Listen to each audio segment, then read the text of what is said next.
जब मैं अपने कमरे से बाहर आई तो मुझे कुछ अजीब सा महसूस हुआ, जैसे अंकल के कमरे से कुछ अजीब आवाजें आ रही हों। मैंने उन आवाजों को ध्यान से सुना और फिर अंकल के कमरे के दरवाजे के पास जाकर खड़ी हो गई।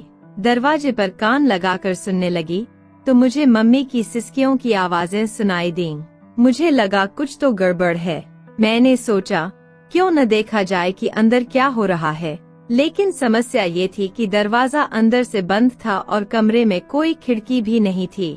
तभी मुझे एक आइडिया आया। मैंने अपनी एक आंख बंद की और ताले में लगी चाबी के छेद से अपनी आंख लगाकर देखने लगी। मैंने देखा कि मम्मी अंकल के साथ चुनाव लड़ रही थी और उनके चुनाव चिन्ह पर बैठकर उनका साथ दे रही थीं। यह सब देखकर मैं हैरान हो गई, क्योंकि मैंने कभी नहीं सोचा था कि मम्मी अंकल के साथ ऐसा कुछ कर सकती हैं। अब मेरा मन तो हटने का नाम नहीं ले रहा था, जैसे मेरे अंदर कुछ कुछ हो रहा था। मेरा मन बेचैन होने लगा, जैसे बिना पानी की मछली तड़पती है, वैसे ही मैं भी तड़पने लगी। अब मुझे भी चुनाव लड़ने का ख्याल आया और मैंने सोचा एक बार मैं भी चुनाव लड़ूंगी और जीतूंगी। इसके लिए मुझे एक बड़ी योजना की आवश्यकता थी। अब आगे की कहानी का आनंद आप लीजिए और सुनते रहिए काजल वॉइस शो। दोस्तों, अगर आपने अभी तक हमारे चैनल को सब्सक्राइब नहीं किया है तो कृपया सब्सक्राइब कर लीजिए और वीडियो को लाइक करना न भूलिए। साथ ही इस वीडियो को अपने दोस्तों के साथ शेयर भी कर दीजिए। दोस्तों, मैं आपको अपने बारे में बताती हूँ। मेरा नाम रागिनी है और मैं मुंबई में रहती हूँ। मेरे घर में मेरी मम्मी और मैं रहते हैं। 2 साल पहले तक हमारे पापा भी हमारे साथ रहते थे, लेकिन एक कार एक्सीडेंट में हमें पापा हमेशा के लिए हमसे दूर हो गए। पापा की मौत की खबर सुनकर पापा के दोस्त मनोज अंकल हमारे घर पापा को देखने आए। कुछ दिनों तक वह हमारे साथ रहे, लेकिन फिर कुछ जरूरी काम की वजह से उन्हें जाना पड़ा। हालांकि उन्होंने हमसे वादा किया कि वह हमेशा हमारे साथ रहेंगे। पापा के बाद एकमात्र मनोज अंकल ही थे जो हमसे बहुत प्यार करते थे। मैं जब बहुत छोटी थी तब से मनोज अंकल हमारे घर आते थे।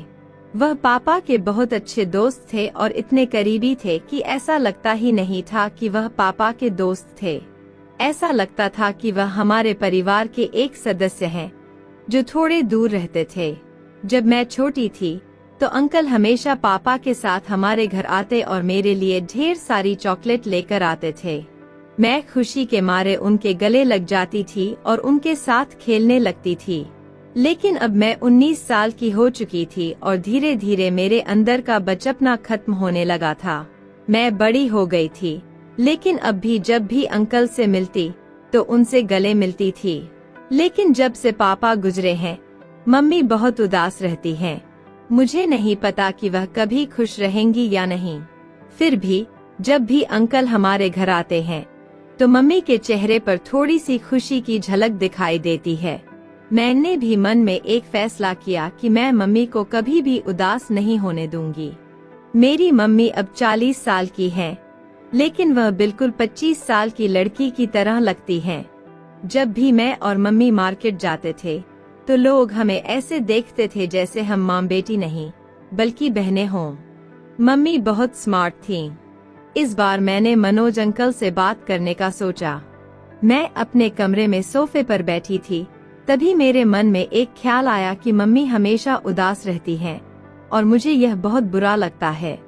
ऐसे में किसी ऐसे व्यक्ति की जरूरत है जो उनकी उम्र का हो और जिससे वह अपनी सारी बातें शेयर कर सकें, हर चीजें बता सके। लेकिन ऐसा कौन हो सकता है, मैं यह सोच रही थी।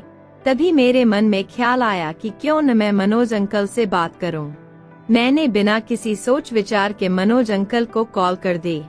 पहले तो अंकल ने कॉल रिसीव नहीं की, तो मैंने सोचा कि शायद अंकल अपने काम में व्यस्त होंगे। इसी बीच मेरे फोन की बेल बजी और मैंने देखा कि स्क्रीन पर मनोज अंकल का कॉल आ रहा था। मैं बहुत खुश हो गई और तुरंत कॉल रिसीव कर ली। कॉल रिसीव करते ही अंकल बोले, सॉरी बेटा, मैं थोड़ी देर पहले मीटिंग में बिजी था, इसलिए तुम्हारी कॉल रिसीव नहीं कर पाया। मैंने कहा, कोई बात नहीं अंकल, आपने तो कॉल किया, बस वही काफी है। फिर अंकल मुस्कुराते हुए बोले, अरे कैसे बात कर रही हो? अगर मैं तुमसे बात नहीं करूँगा तो मेरा है ही कौन इस दुनिया में? वैसे दोस्तों, आपको बता दूं कि मनोज अंकल ने अब तक शादी नहीं की है और वह सिंगल रहते हैं। हम सब ने कई बार उनसे शादी करने के लिए कहा, लेकिन वह कभी इस बारे में सीरियस नहीं हुए। फिर मैंने अंकल से कहा, अंकल, अगर आप बुरा ना माने तो मैं आज आपसे कुछ बात करना चाहती हूँ। अंकल बोले, बोलो बेटा, क्या बात है? मैं कहने लगी, अंकल, जब से पापा हमें छोड़कर गए हैं, मम्मी बहुत उदास रहने लगी हैं। न तो वह किसी से ठीक से बात करती हैं और न ही ठीक से खाना खाती हैं। क्या आप कुछ दिनों के लिए हमारे साथ रहने आ सकते हैं? अंकल कुछ देर चुप रहे, फिर बोले, बेटा, क्यों नहीं? जैसे मैं अपने घर से ऑफिस जाता हूँ, वैसे ही मैं तुम्हारे घर से आ जाया करूँगा। इसमें पूछने वाली क्या बात है? इतना कहकर मैंने अंकल से फोन रख दिया और उनके बारे में सोचने लगी। शाम का खाना खाने के लिए हम लोग टेबल के पास बैठे थे, तभी किसी ने दरवाजा खटखटाया। मैं दौड़ते हुए दरवाजे के पास पहुंची और दरवाजा खोला। सामने मनोज अंकल खड़े थे। मम्मी अब भी उदास होकर मेज के पास बैठी थी। मनोज अंकल ने मम्मी की तरफ देखा, लेकिन मम्मी ने उनकी ओर देखा भी नहीं। फिर अंकल ने अपने मुंह पर एक उंगली रखी और मुझे चुप रहने का इशारा किया। मैंने भी उनका इशारा समझ लिया और चुप हो गई। अंकल चुपचाप मम्मी के पास पहुँचे और उनके पीछे खड़े हो गए। फिर उन्होंने मम्मी की दोनों आंखों पर अपने हाथ रख दिए।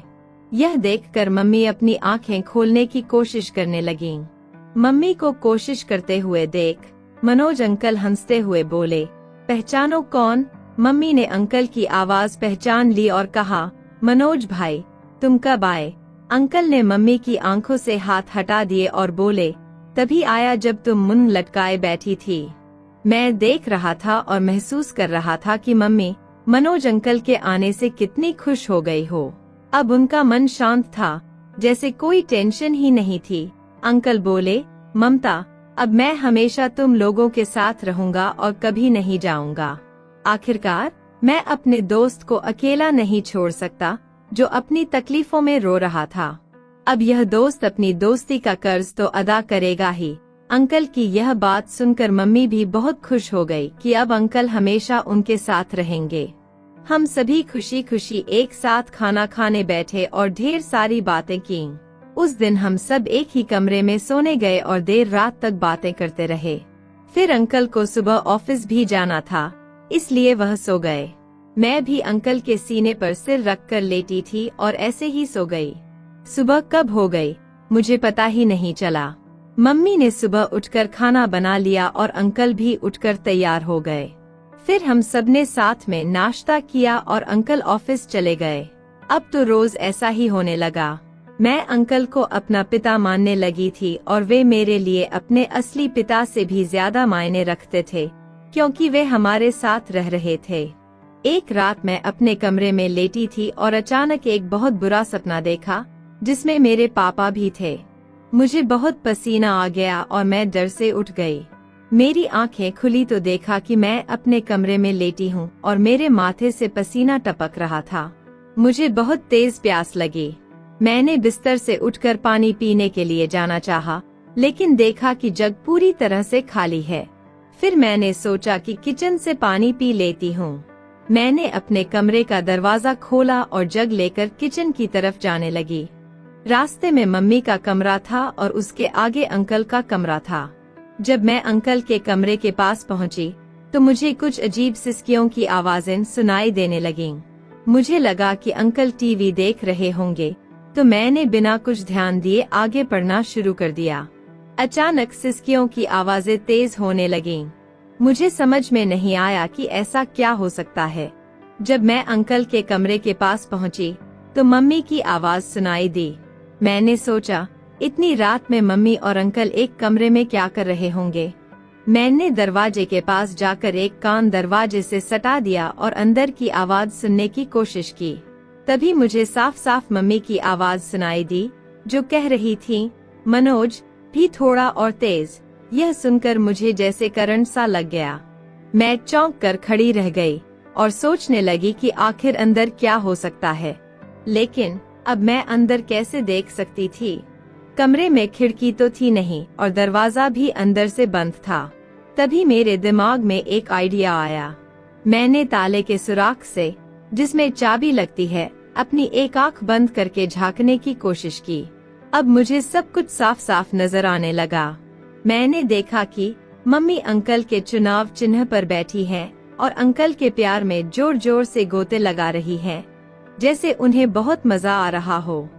यह सब देखकर मैं हैरान रह गई कि ऐसा भी कुछ हो सकता है। मुझे देखकर मेरा हाथ अनजाने में उस जगह चला गया जहां नहीं जाना चाहिए था। मैं खुद को तसल्ली देने लगी और थोड़ी देर में ही होश खो बैठी। बाद में मम्मी बिस्तर पर लेटी और अंकल से कहने लगी, मनोज भाई, अब आप हमें कभी छोड़कर मत जाना। अंकल भी मम्मी से कहने लगे, मैं हमेशा तुम्हारा और रागिनी का ख्याल रखूंगा। वे मम्मी से बात कर रहे थे, लेकिन मैं अपने होश में आने के बाद चुपचाप वहां से निकल आई। मैंने किचन से पानी लिया और अपने कमरे में जाकर लेट गई। अब मेरी आंखों से नींद दूर थी। बार बार वही दृश्य मेरी आंखों के सामने आ रहा था। इधर उधर करवट बदलते बदलते सुबह हो गई। मुझे इसका एहसास ही नहीं हुआ। आज मैं अंकल के उठने से पहले ही उठ गई, बाथरूम में जाकर फ्रेश हो गई और नहा धो लिया। फिर एक हल्की गुलाबी रंग की ड्रेस पहन ली, जिसमें मैं बहुत खूबसूरत लग रही थी। ड्रेस थोड़ी ट्रांसपेरेंट थी, जिससे उसकी अंदर की चीजें भी साफ साफ दिखाई दे रही थीं। मैंने देखा कि अंकल सोफे पर बैठे नाश्ता कर रहे थे। मैं बाथरूम से टॉवल को अपने गिले बालों में लपेटकर बाहर आ गई और अंकल के सामने आकर मैं खड़ी हो गई और उनसे पूछा, अंकल कैसी लग रही हूँ? अंकल मुस्कुराए और बोले, अरे वाह रागिनी बेटा, आज तो तुम बहुत खूबसूरत लग रही हो। यह सुनकर मैं बहुत खुश हो गई और अंकल के पास जाकर बैठ गई। फिर अंकल ऑफिस जाने लगे तो मैंने जल्दी से उठकर अंकल के गले लग गई और थोड़ा सा दबाव डाला, जिससे अंकल को कुछ अलग सा महसूस हुआ। लेकिन आगे की कहानी में बहुत मजा आने वाला है, तो कृपया साथ बने रहिएगा। भाग 2 में हम बताएंगे कि कैसे अंकल मेरे पिता बन गए और साथ ही मैंने भी चुनाव लड़ा, और वह भी उनके चुनाव चिन्ह से। मम्मी भी हमारे साथ थी। तो मिलते हैं अगले भाग में।